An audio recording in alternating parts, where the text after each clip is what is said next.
Hello and welcome to Open, everyone. The show opening the Bronx and the rest of the world to you. I'm Rhina Valentin filling in for Daren Jaime, and today we'll update you on what's happening in and around our borough and New York City. Coming up, New York State Senator Luis R. Sepulveda of District 32 discusses his $50,000 donation to the Northern Manhattan Improvement Corporation. And next, we're joined by Dr. Inessa Gendlina, a doctor of infectious disease and internal medicine at Montefiore Einstein Hospital, here to remind us to get our flu vaccination just in time for the holiday season. And then college counselor Zoraida Torres from United Charter High School for Advanced Math and Science 2 stops by to tell us how United Charter High Schools are guiding students through the college application season. And finally, we're joined by photographer and founder of My I Got Lazy zine, Francisco Vazquez. He's here to tell us about his exhibition, Diggin in the Frames, at the Bronx Documentary Center. So stay tuned. All this and our Bronx updates are headed your way because now we are officially open.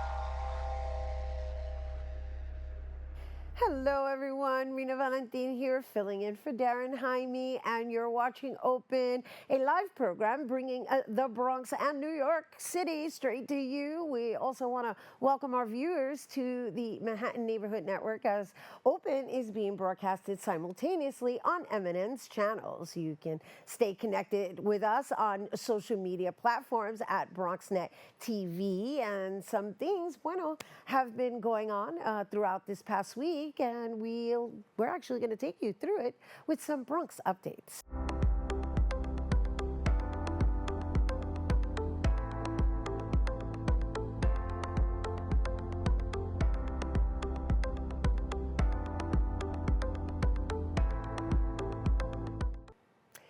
In our first Around the Bronx update, Lehman College hosts the Everyday AI event. This report is brought to us by reporter Brittany Skyler. Verizon partnered with Lehman College for Everyday AI, shaping policy, health, and education together. A panel discussion that brought together policymakers, educators, healthcare leaders, and industry experts to explore how artificial intelligence is reshaping the world we live in. I don't think it's something that needs to be our crutch. I think it's something that needs to help enhance the skills that we already have. It can't provide skills that you don't have. From panels discussing AI's growing role in healthcare, business, education, and workforce development, to an interactive expo showcasing hands-on demos and student-led projects, the event gave attendees a closer look at how this technology is evolving beyond theory and into real-world application. We're bringing the experts together and figuring out how people stop being afraid of what AI may mean to what it is, and how easy it can be for their jobs if they learn how to incorporate it slowly, one piece at a time. For Lehman College, hosting the event was about more than just discussing innovation. It was about making sure Bronx students and professionals are part of the conversation and the opportunities that come with it. For us at Lehman, the importance is it always underscores our role in the community and in the Bronx. As part of CUNY, we've been having ongoing conversations and developing strategies about what is the role of AI in education and how to prepare our students for a world where AI will become a much more predominant tool. Verizon officials compared the rise of AI to the early days of the internet, a moment of uncertainty that ultimately led to innovation, adaptation, and opportunity. They say the same will hold true for artificial intelligence if people are open to learning and evolving alongside it. It became available to folks. It's just a new way to get information, to channel that information, to work with it. Business leaders and educators at the event echoed the message that AI shouldn't be feared, but rather embraced as a powerful tool, one that can enhance productivity, spark creativity, and help close critical gaps across industries. Reporting for Bronxnet, Brittany Skyler. Next, the Hudson Gateway Association of Realtors hosts a legislative breakfast to discuss housing, apartments, and how they may be improved to enhance the lives of Bronx residents. This report is brought to us by reporter Nicole Rasodo. Here at the Bronx Center atrium, Assembly members gathered to discuss topics on pending legislations, how to build vibrant communities, and more. The Hudson Gateway Association of Realtors and the Queens and Bronx Building Association met to discuss housing, apartments, policy, and how they may be improved in order to enhance the quality of life for Bronx residents. As an elected official, our job is to listen to all stakeholders in our community, our city, and our state. And so just as I listen and talk to the tenants, I also talk to the real estate industry because we need to build more housing, right? We need to renovate our affordable housing.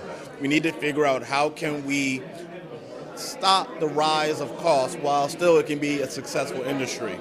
And if you don't listen to both sides, you're not doing your job as a legislator and as an elected official.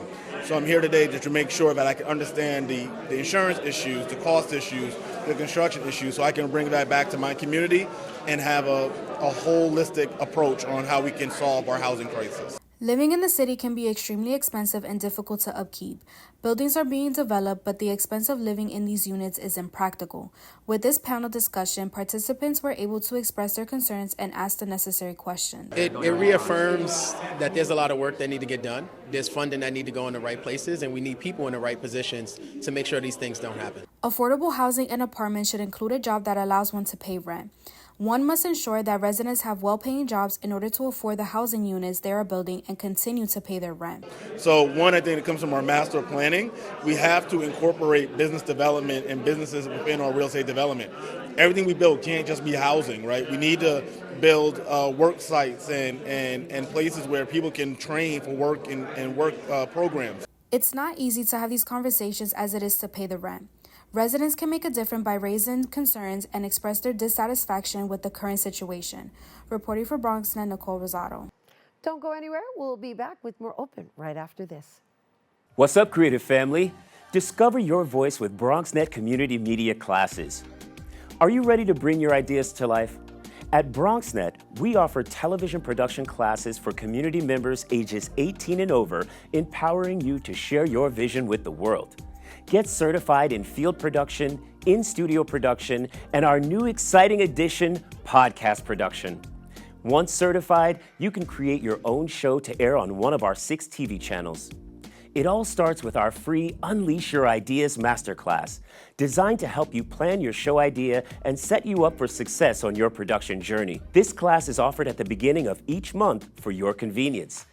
Our dedicated Bronxnet team is here to support, encourage, and uplift you every step of the way. Join us and become a part of the creative force that engages and inspires the Bronx community and beyond. Sign up today and start your media journey with Bronxnet. Visit bronxnet.org/education to learn more and register. Let's create something amazing together. Hey everyone, welcome back to Open. Bueno, ladies and gentlemen, in the face of imminent federal cuts, New York State Senator Luis R. Sepulveda has delivered a $50,000 donation to the Northern Manhattan Improvement Corporation in recognition of its invaluable community work and dedication to the progress and well-being of families in Upper Manhattan and the Bronx. And here to share more, we welcome New York State Senator Luis R. Sepulveda. Hello and welcome. Good morning, and thank you for having me on your program. Well, thank you for being here, and thank you for the services that you continue to offer our community. This is wonderful, a wonderful contribution for an organization that's been established for, I think, about 46 years now. And so that, beginning with that, let's talk about the amount of the donation and why you chose to donate $50,000 to this organization. Well, I mean, you opened the program discussing the federal cuts that have been happening just outright cruel cuts to necessary programs, especially those that help the community that I represent. The 32nd Senate District is the poorest senatorial district in the state of New York. And so we have a lot of needs. And to meet those needs, you have to work with not-for-profit and other organizations that can provide them. And one of them that's done exemplary service for over 45 years is NIMIC, the Northern Manhattan Improvement Corporation, which has provided just fabulous services to the people that I represent. And so the $50,000 is to contribute to some of the programs that they have, like housing, immigration services, which are a vast necessity right now. You know, they do things like educational programs to help students remain in school. They do training. They also do things like tax preparation. They provide legal assistance for consumer debts, housing, eviction. I mean, it's just a multitude of services that they've done in such a great, great way for the community that I represent. And those that are most in need, that $50,000 is a contribution, and I wish that I would attempt to give them more money so they can continue to provide the services in the 32nd District. Well, thank you for giving us a breakdown of why they are qualified to receive this $50,000. I guess where we're at right now, based on what you just shared with us, is like, how is this funding allocated, right? Is this something that they had to propose to you? Is it something Yes. that you offered to them? Like, is it part of your discretionary funds? Like, how did that work out? Sure. So every year we get a certain amount of monies for discretionary monies, for lack of a better term, because part of it is for capital improvements. Other things are for non-capital funding, and we get a certain amount of money that we can contribute to our community. And what we do in my office is that usually around October, we start reaching out to not-for-profit organizations and telling them that to submit a proposal for funding that they may need. And then by the time session starts in January, we'll have about 40 or 50 proposals for organizations throughout the district. And I have a team set up to analyze the proposal, to see the needs, and they determine where the funding is going to be allocated. My team, my staff has a real well-rounded understanding of the needs of the community, because we're the busiest constituent service offices in the entire state of New York, by far. And my team, my staff, work with them on a daily basis. So they have a real good understanding of where some of the needs are. And so we have this committee in the office that decides where the funding is going to be allocated.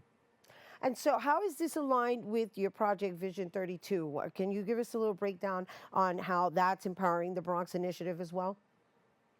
Absolutely. So Vision 32, which is vision for the 32nd Senate District, and I'm about investing into the district for initiatives that are going to help some of the things that I've discussed.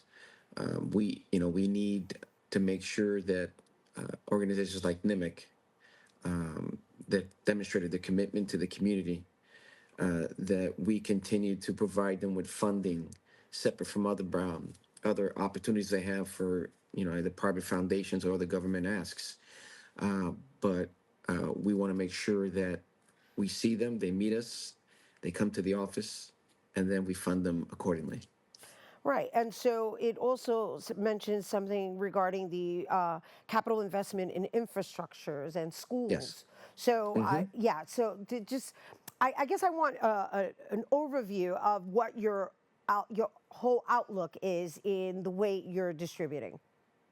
So, there are essentially several pillars that we have for putting our money, things like housing. Now, because of the current conditions with the federal government, we want to help people with immigration issues. We want to help people with things like SNAP. We want to make sure that we can provide counseling. These organizations provide counseling and workforce development for people that live in my district. This is the investment that I want, and to make sure that we have an active stream of funding that goes to the organizations like NIMIC. Make sure that we have an active stream of funding so they can survive and they can improve and even expand in some cases. And so my vision is to be able to make sure that these vital organizations are well funded, and that our schools are well funded. About, I'd say over 60% of the funding that I provide, my discretionary money to my Vision 32 goes to our schools. Implement programs that are helpful to the students, that are helping get into college, or they don't want to go to college, they have job skills by the time they graduate from high school. That's the vision that we have with Vision 3010. Thank you. Thank you for really breaking it down for us. And then in closing, with regards to Northern Manhattan Improvement Corporation, right? Aside from living in the actual district, can anyone just approach them? Do you have any background on how they provide those services? Oh, sure. I mean, anyone that's in need, they can go to their offices. It's run by Maria Lizardo, who just does excellent work for the community. They can go there, they can seek whatever assistance they have, or they can come to my Senate office, my district office, and we will connect them with NIMIC or any other organization that provides these kinds of services. We have many on board, many that we work with, and so we're happy to provide that information and connect people so they can get these services. Well, I got to tell you, I appreciate you being relevant and down with the times, referring to it as NIMIC, right? Because, you know, the next generation speaks in acronyms. But for those who don't know what NIMIC stands for, once again, we're talking about the Northern Manhattan Improvement Corporation. Yes. Thank you for taking time out of your day to share this with our viewers. Thank you for allowing me an opportunity to express and discuss the programs that we have in NIMIC and the great work that they do. And thank you for honoring our community and servicing us with such passion. Well, happy Thanksgiving. Enjoy it with your family. Well, happy holidays in general. Okay, Thank you. God bless you. Take care. All right, you guys, once again, for more information on Senator Luis R. Sepulveda, you can visit sepulveda.nysenate.gov, or you can follow him on social media at NYSenSepulveda. And for more information on Northern Manhattan Improvement Corporation, NIMIC, you can go to nmic.org. All right, don't go anywhere. We'll be back with more Open after this. So I just want you guys to know upstairs that you're coming in.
We learned that everything starts with ourselves. Then we have to educate ourselves. Then we have to build community and use our imagination.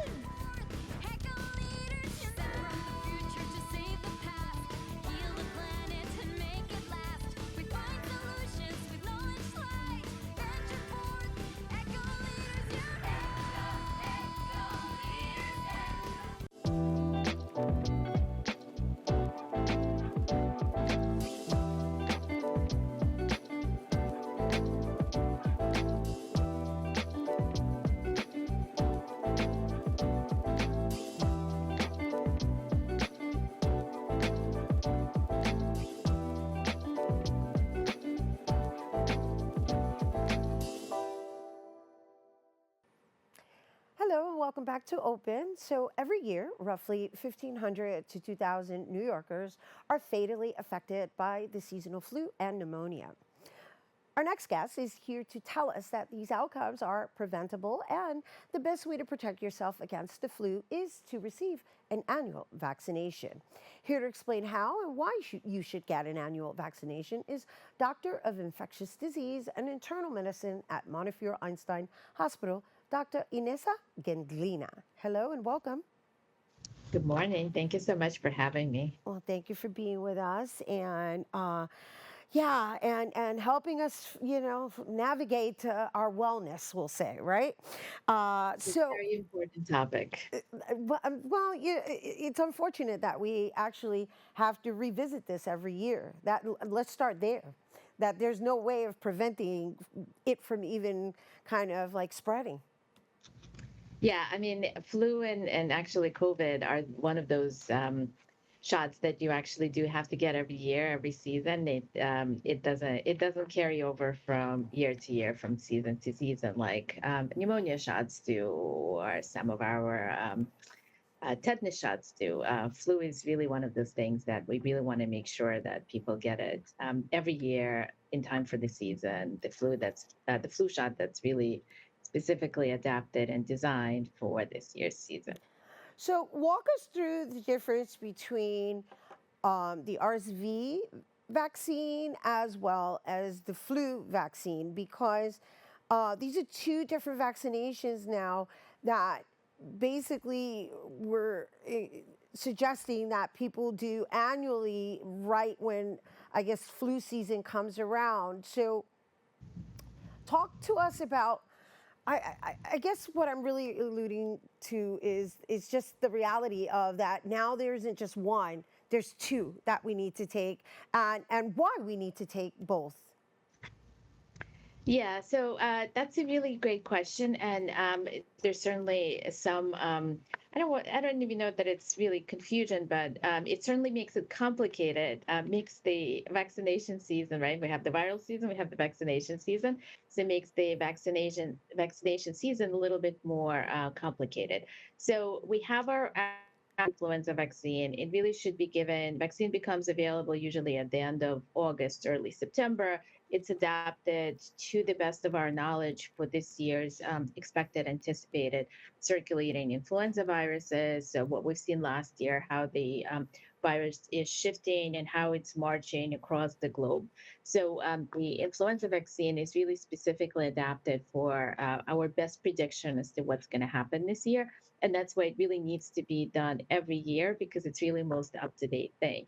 RSV viruses don't have that type of shifting. At this point, they don't.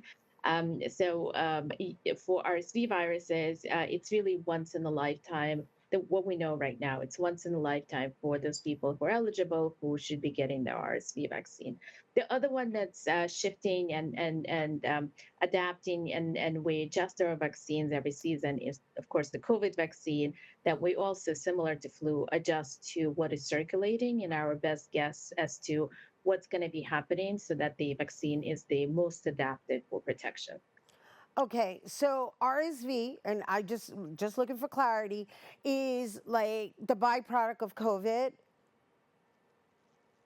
No. No, Because so ours, because COVID has a different effect on the body, and RSV is kind of aligned with pneumonia, right? So it's just, again, these are all new things that are part of our lives now. So I would love to educate our viewers further.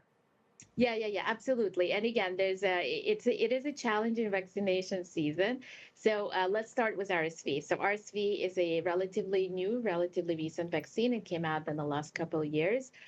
It's meant to protect from severe, complicated RSV, respiratory syncytial virus is what RSV stands for. It has been around for a long time. We have seen pretty severe disease with RSV, especially in people who have underlying disease. So people who have COPD, people who have asthma are particularly vulnerable, and especially folks who are elderly, who have other underlying conditions, diabetes, heart disease, lung disease. They tend to be more vulnerable. So it's actually really, really exciting. It was very exciting when the vaccine came out, and it's really exciting for us to be able to give this vaccine to folks who need it. The other group that's really vulnerable to RSV are actually newborn babies during RSV season. So we strongly recommend vaccinating all moms in pregnancy if they're going to deliver during the RSV season. So there's a seasonality to the administration of vaccine to pregnant pregnant persons, pregnant moms, so that when the babies are born, if they're born during the season, they're protected from mom's antibodies and mom's immunity. So there's sort of two groups that we vaccinate for RSV. The folks who are elderly, or folks who have underlying medical condition that makes them really more vulnerable, more susceptible. And then we really try to protect our newborn babies by vaccinating moms or giving antibody to newborns. So is RSV and flu season the same? And what are the months that we consider the season?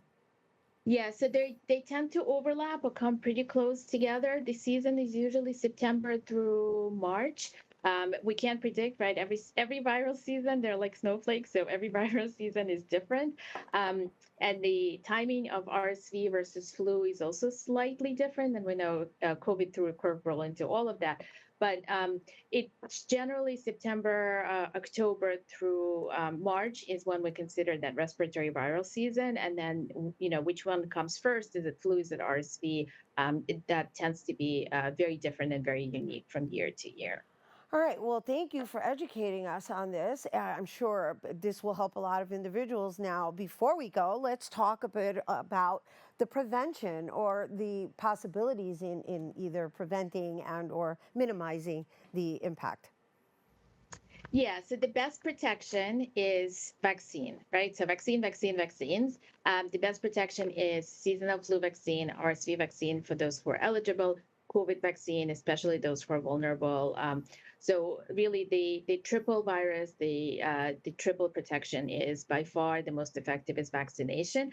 And then we talk about other things that we should all be doing in general year round, but more particularly, especially during the viral season. So the big one is washing our hands, right? So we come home, we go to supermarket, we go to work, we sit on the subway, we take buses, we chat with people and touch things in supermarkets.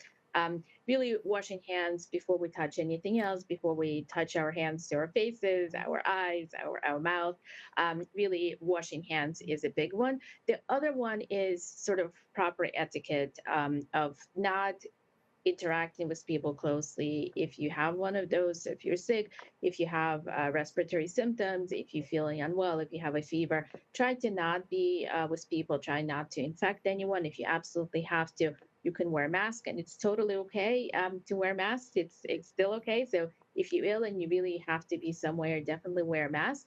And then the cough etiquette, right? So if you need to sneeze, liberally use the inside of your elbow to really cover your sneeze, cover your cough as much as possible to limit that transmission if you're the one who has one of those viruses. Thank you. Thank you once again, everyone. Dr. Inessa Glendilin. I'm so sorry. I wanted to make sure I didn't mess it up. Dr. Inessa Gendlina. Perfect. That was perfect. Well, we Thank really you so much. appreciate you helping us understand the difference in not only the vaccinations for RSV and the flu, but also the timing of it and the impact it has and who really should be considering getting vaccination, as well as, preventable actions. So thank you. Thank you for giving us your time and educating us. Everyone, once again, Dr. Inessa Gendlina from Montefiore Einstein. And for more information on where you can get the vaccination, you can go to MontefioreEinstein.org and or follow them on social media at Montefiore NYC.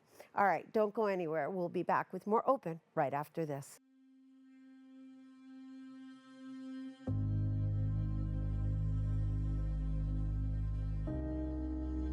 Only 57% of New York City high school students are college ready by their senior year.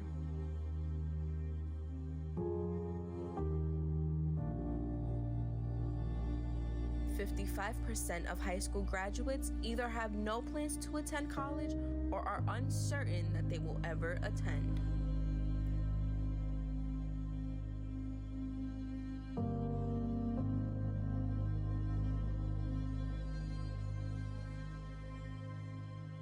%34 of young adults don't go to college because they can't afford it.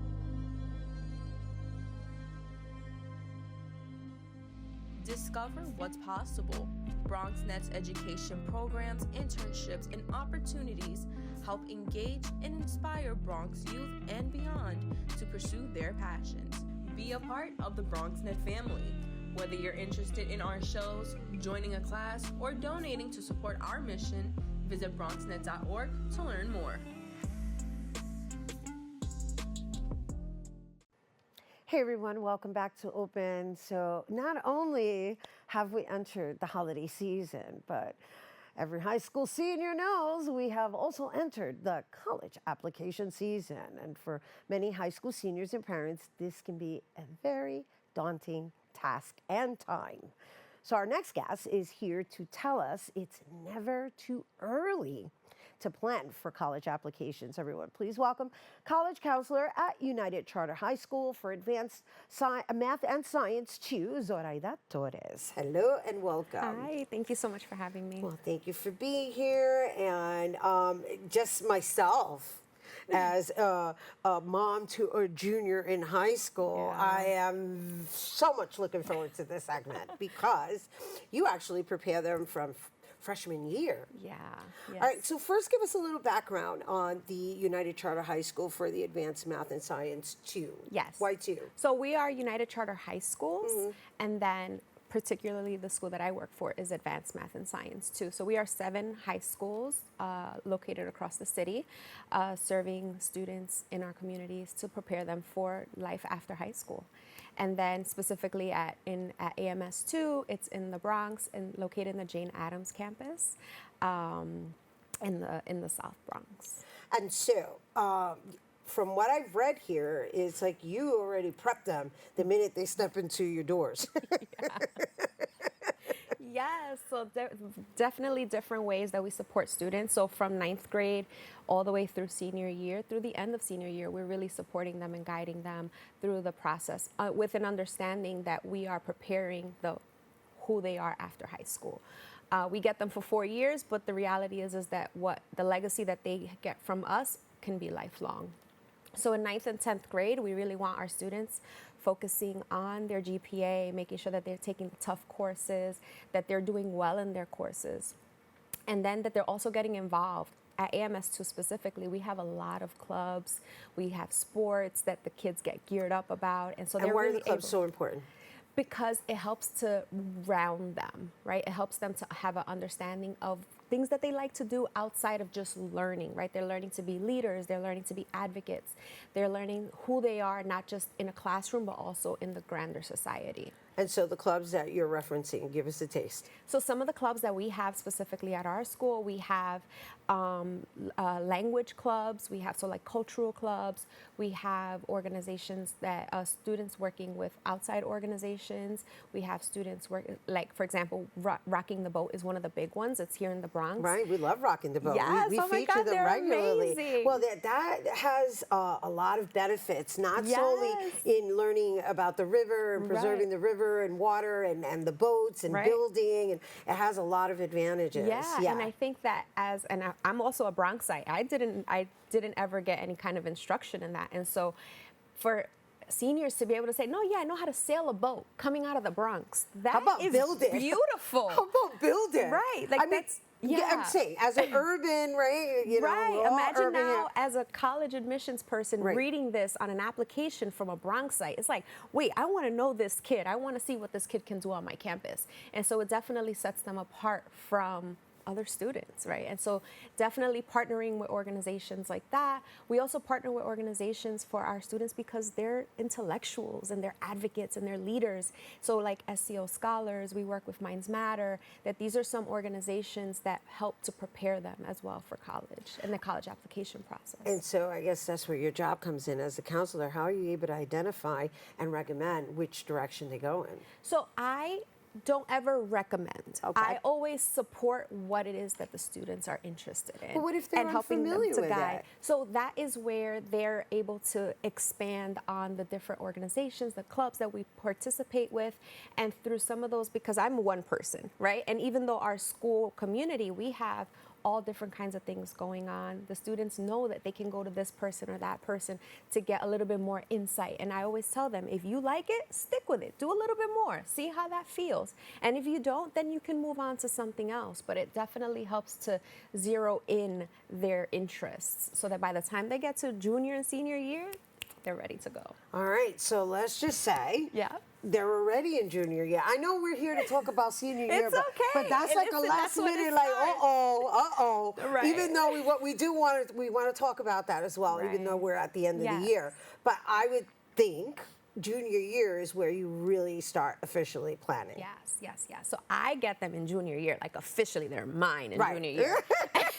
And so in junior year, in the spring of junior year, we start doing push-ins. So we, and by we, I mean the counseling team, we push into their class and we are giving them that information about what is it like to choose a college? What are different options that they have? What is financial aid? What does financial aid look like? We ask families to share documents and to share information with us about the household size, the household income, which isn't always easy. Like, who tells somebody how much they make? Right, their personal. That's all information that I am privy to because of the relationship that we build, the collaboration that we have between the family and the college office, and just supporting them so that they are prepared. During junior year, they're taking a lot of exams at the end of that year. So it's about them finishing strong. That's one of the things that I tell them. You could do all of the things right, but if you don't finish strong, it creates a barrier for you because that final GPA that students have at the end of junior year is the first GPA that colleges see. And so we want to make sure that they're finishing on a high note, that they're also taking the SAT. We're moving back towards a area where college admissions testing is starting to become prevalent again. And so we, at AMS II specifically, we take advantage of SAT school day. So in March, my juniors are taking that SAT for the first time. And with that understanding of, wait, this is becoming real. And so by the end of junior year, they've written a draft of their college essay. They have their CUNY list done, which is the City University of New York, and they have a preliminary list of other schools that they're interested in because of the work that we've done with them from February. This is a wonderful tip. This is all wonderful. I mean, even though, because I'm also learning like what that timeline looks like as a mom to a junior in high school, and so we're in a good place heading towards the end of the year. Great. Now, what about the ones that are seniors? Senior year, yeah. So we're already at the end of 2025. So our application season is a little different than the calendar year. We go through cycles, and so our application cycle starts. Obviously, we hit the ground running in September, where we are finalizing their college list. We are finalizing their college essay. Everybody's reviewing it. We have the English department reviewing it. The college team is reviewing it. And so that we can make sure that not just the student is saying what they want to say, but that they're also answering the question that's being asked of them, that it sounds correct, that it's within the word count, they're following the directions. And then we're also supporting them with financial aid. So financial aid is so important. And we always hear about the FAFSA and how important it is to fill out that application to get access to federal money. But then we're also doing the New York State TAP with them.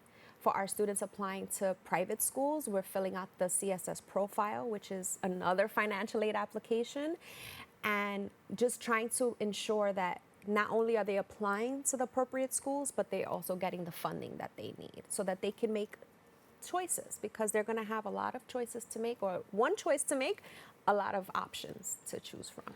So, I'm going to woosah, because that was a lot of information, right? Yeah. But it's really wonderful information. How does one organize in order to execute it efficiently? Yes. So I mean, at AMS II specifically, my kids know everything is on a calendar. Ms. Torres has everything on a calendar. There's slides. So everything is about, Google Docs is amazing because students are able to use Google Docs to share with their advisor, whomever, with their parent. The parent's able to look in on it. It helps keep their word counts properly organized. But essentially what I do is I set up their 4 months, because they have them from September to December. I set up the 4 months in buckets. So the first thing is applying to CUNY schools. Then we're creating their Common App, which is an application that they can apply up to 20 schools. And simultaneously this year, we're doing financial aid at the same time. So kind of setting it up in that way helps them to keep themselves organized. Yeah, oh my gosh, I want you as my coach. But no, this is great. So, okay, you said Google Doc, not Google Excel, right? So Google Doc creates the opportunity for them to write there, because we all know about the one college essay, but some schools require additional essays, and some schools have the same essay. So it's important for students to know that they can put a question, answer it, and maybe they can plug and play it with different schools. And it still gives them the opportunity to be organized, answer the question, and do it for multiple schools in one shot. So Excel spreadsheets are really great for passwords. I always tell students as well, you need to keep track of your passwords. Once you've applied, every school is going to give you a login and a password. You want to keep that organized. You want to have your dates organized. So it's about utilizing the resources that we now have available, as opposed to in the past where you had to create your own lines to maximize your application process. Wonderful. So in closing, what kind of college rate completion can you confirm being a counselor? So our students, we have 100% of our students getting into college. We have very high rates of our students enrolling into college. So our students are at about 84% of our students are enrolling into four-year schools and committing to four-year schools, and about 8% to 12% committing to two-year schools. We also have students going into the military service, into workforce programs, and then it's on the school to support them. We're always home. We're always a home base, and we support students if they need to transfer, if they're having a difficulty. Just the other day, we had a student who we helped them to advocate for themselves because they were struggling academically. And so reaching out to us to tell us what was going on, and it's like, okay, reach out to this person, send this kind of an email, and then that way you're able to get back enrolled into school. Well, it seems like you're very passionate about what you do. Absolutely, I'm very lucky. Yes, and I'm so happy that you were able to share all this information and tips for that matter. So thank you, even though we're not part of the United Charter High School for Advanced Math and Science too. But the work is the same. The work is the same. So yeah, well, we look forward to learning more. And thank you once again, Zoraida Torres, college counselor at United Charter High School for Advanced Math and Science 2. And she gives a lot of tips, and that pertains to anybody who's going through the college application process. However, if you're interested in more information, you can visit the New York State Education Department at nysed.gov. All right, don't go anywhere. We'll be back with more Open right after this. There's a new channel to explore, and it's bringing the classics back to life. During the day, relive the Bronxnet originals that sparked conversations and built community. At night, dive into the hip-hop throwbacks that defined a generation. One destination, two powerful lineups. Now playing on Optimum Channel 952, Fios 2138, and streaming at bronxnet.tv. BX Legacy, where history meets the moment.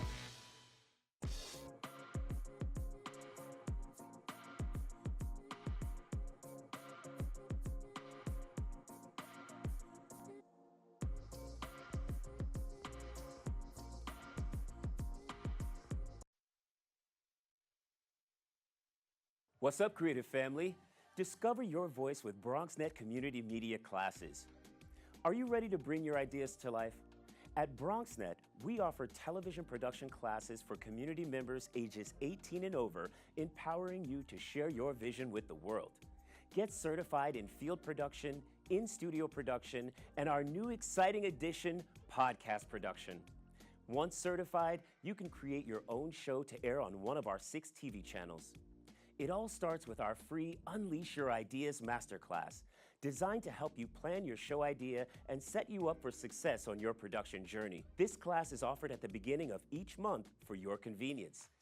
Our dedicated Bronxnet team is here to support, encourage, and uplift you every step of the way. Join us and become a part of the creative force that engages and inspires the Bronx community and beyond. Sign up today and start your media journey with Bronxnet. Visit bronxnet.org/education to learn more and register. Let's create something amazing together. Hey everyone, and welcome back. So, what started as a small online publication in late 2022 has evolved into a collective platform offering photographers a space beyond social media through publications, exhibitions, and public events. And here to tell us all about his work and the new exhibition that revisits the archives of My I Got Lazy platform, please welcome photographer and founder of My I Got Lazy zine, Francisco Vazquez. Hello and welcome. Hi, thank you for having me. Thank you for being here. Let's just start off with the title of the zine, My I Got Lazy. Well, My I Got Lazy is a photography term that a friend of mine was using in reference to him forgetting his camera or not, or just not taking a photo. This was during Art Basel of 2022, where I was so inspired. I shot so many things, and he kept saying, I would have shot this, but my eye got lazy. And I said, that would be a great t-shirt. And then all of a sudden I said, no. That's going to be the zine, because we kept talking about, earlier that trip, we were talking about the polarization of the street photography community and in the art world. So I said, you know what, we need to start something where we can bring people together without any with no differences or anything. Just let's put our work together and make art. So let's talk about that, right? Because you're talking about the polarization of photography, street photography. Are we talking about street photography versus like documentary photography? Help educate us and tell us what the differences are within the photography Basically, world. I just see like it's kind of like an 8th grade dinner dance. Like certain groups of people are like in certain sides. I'm like, we're all in this together. Right. Why are we so like kind of like, oh, the hipsters are here and the Brooklyn cats are here and so on and so on. So I'm just like, you know what? We're in this together. Let's do something together and see how beautiful that is versus like, oh, I'm on this level or I'm on this level. So that's basically the basis of My I Got Lazy. It's just having that that community. And so when you say at this level, that level, we're referencing the photographers and the style in which they execute. Yeah, style, anything, but regarding street. Got it. Okay, so, all right. No, it's important for us to understand because, yes, we got that there's so many disciplines within just the art world itself. And now you're helping us understand that there's different disciplines within the photography world. However, there's also what I guess we could even consider different class. Yeah. There is different classes, different styles. But again, like, we shouldn't focus so much on our differences and start focusing our commonalities. Yes. So I use photography because as a tool, I use it as I like using photography because it's something we all have in common, right? So this speaks to not just the actual photographers, professionals or whatnot. We're all photographers now. We all have cell phones in our pockets. We're all taking photos every day. So it's really not just like a specific group of people. It's really for all of us to kind of like put our visions together and see what comes out of it. Hence the sweatshirt you're wearing right now, yes. Which I want to read to everybody. It says, we were all human until religion separated us, politicians divided us, and money classified us. Yes. Brava. Brava is right. And that's what you're saying in imagery, right? Yes. Yeah. Yes. Yeah. Correct. All right. So let's talk about the zines. So basically, My I Got Lazy is a self-published magazine. It started in 2022, as we mentioned. But basically, like I said, I just want to focus on the active street photography community. Can I look at one of them while you're talking? Because I want to know how many of these you have published already. We have about 13. Wow. We're up to our 13th. Busy. Yeah, I mean, the first year, I don't know how we were pumping out one per month. It was crazy. I mean, the first zine, it happened overnight. The second one in a week, and then it was like one after the other. Now that it's like grown, I take my time because I want to do more like activations, and we actually have a gallery space in Bushwick, outdoor gallery space. that's accessible to everyone 24/7. So, I want to elevate the photography and people's work, beyond social media, and that's one of our pillars is what are we doing with our work. So for me, it's important for us to kind of showcase it in a tangible way. So let's show some of those images that we're talking about, just so that we can give our viewers a little taste of what we're discussing here. So this is a character. I love it. Yeah. This is a photographer from France. We have photographers from all over the world that we feature, but this image in particular actually happened to become the cover for, I think it was volume 7, which was the concept was the best of the summer of 2023. And that one just kind of like wrapped everything up. This is another photographer from Mexico, Fermin Guzman, if I'm correct. I deal with so many artists, so like if I say the wrong name, my bad. But yeah, this was the Halloween issue. And these topics are things that come up in street photography. So this is like the peculiar things, not so literal as a Halloween issue. It's kind of like the strange and peculiar things. That's actually one of my favorite issues. And this is the graffiti issue. This is a friend of mine, Dax, in his studio. This was a very important issue because graffiti, I like to say I have a master's in graffiti, being that a lot of my mentors have been graffiti artists. So I did a tribute to the graffiti world. And this was a great issue because it was in partnership with the Museum of Graffiti in Miami, and it marked our 1-year anniversary from when we started. So everything was influenced through graffiti, and 1 year later, we ended up at Art Basel again and showcasing. Yeah, no, I'm fascinated by all of this, right? Because I think right now we're living in a world where everybody's just really living digitized, right? And just scrolling and scrolling. So the fact that you're actually printing hard copies and that you're creating spaces for people to go and experience the images together, right? Because that's what we're here to talk about. Also, the Bronx Documentary Center and what that exhibition is about. However, it's important that we also mention that these zines are available for people to collect, right? They are free. They're free? They are free. They're free? I didn't know that part. I believe the inspiration is free, and I stand behind that.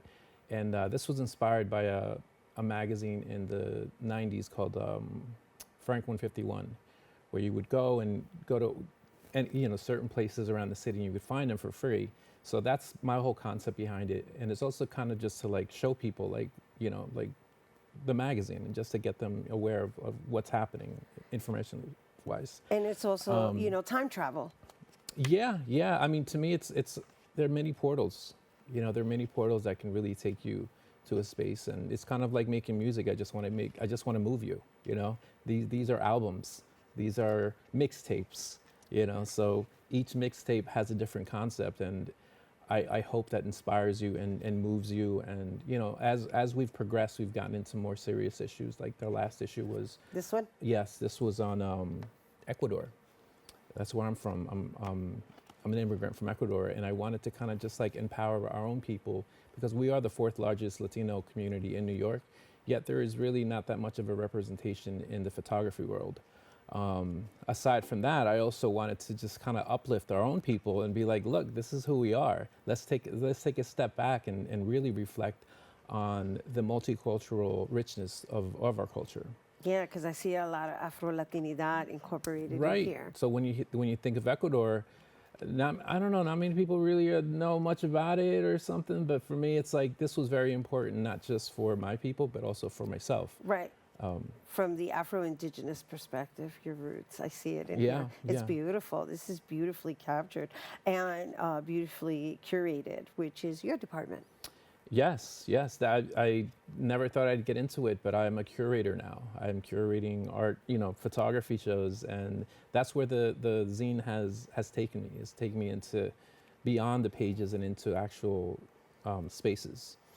Well, I love that you're honoring culture and the times, right? I can't stress that enough because that's what you're doing. You're stopping time. Now, before we go, we have to talk about the Bronx Documentary Center. Of course.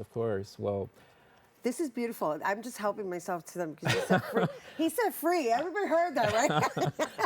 I'll have to send you guys a care package.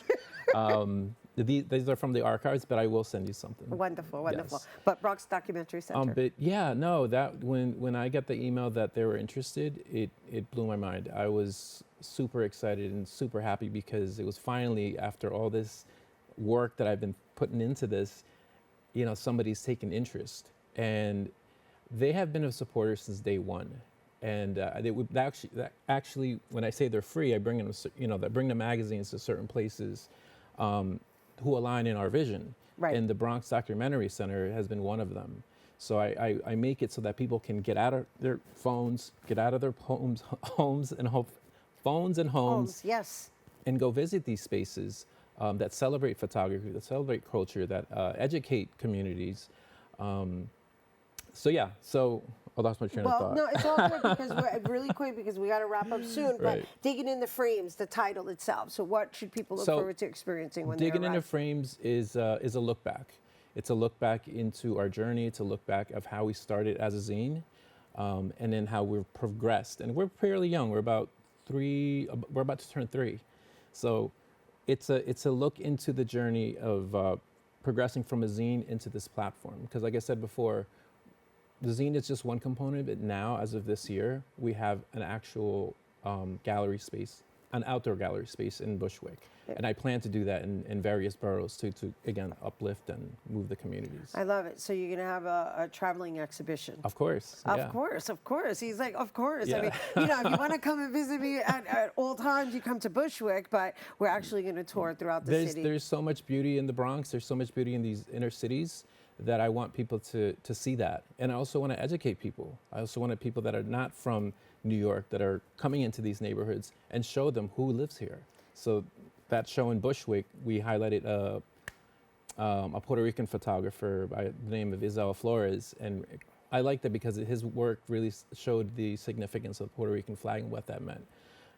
The Ecuador show, I wanted to show people who we are. It's a nice time travel, Yeah, a destination travel as well. It's just in the imagery, I could totally get lost. Like I look at it and I go, why are you here in New York? Right, right. Why are we here? Yeah.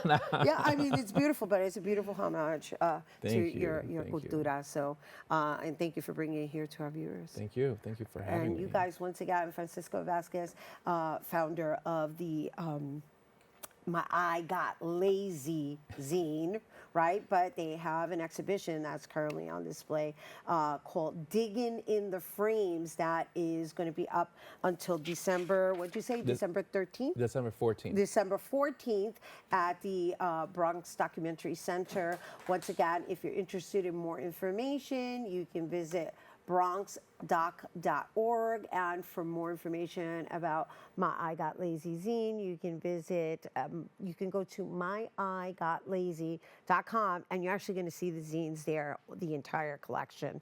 So I encourage you to visit the website. And for more information on Francisco, you can follow him on Instagram at CiscoNYC. All right, so that's it, mi gente. We've come to the end of our show today, and I'd like to thank all of our guests for joining and you, the viewers, for tuning in. If you missed any part of today's show, you can catch the Recablecast on Optimum Channel 67, Verizon, Fios 2133, or watch anytime on the web at bronxnet.org. You can catch a brand new episode of Open with me, Rhina Valentin, on Friday, and that wraps up this episode of Open Wednesday. Make sure to keep this channel wide open and take care.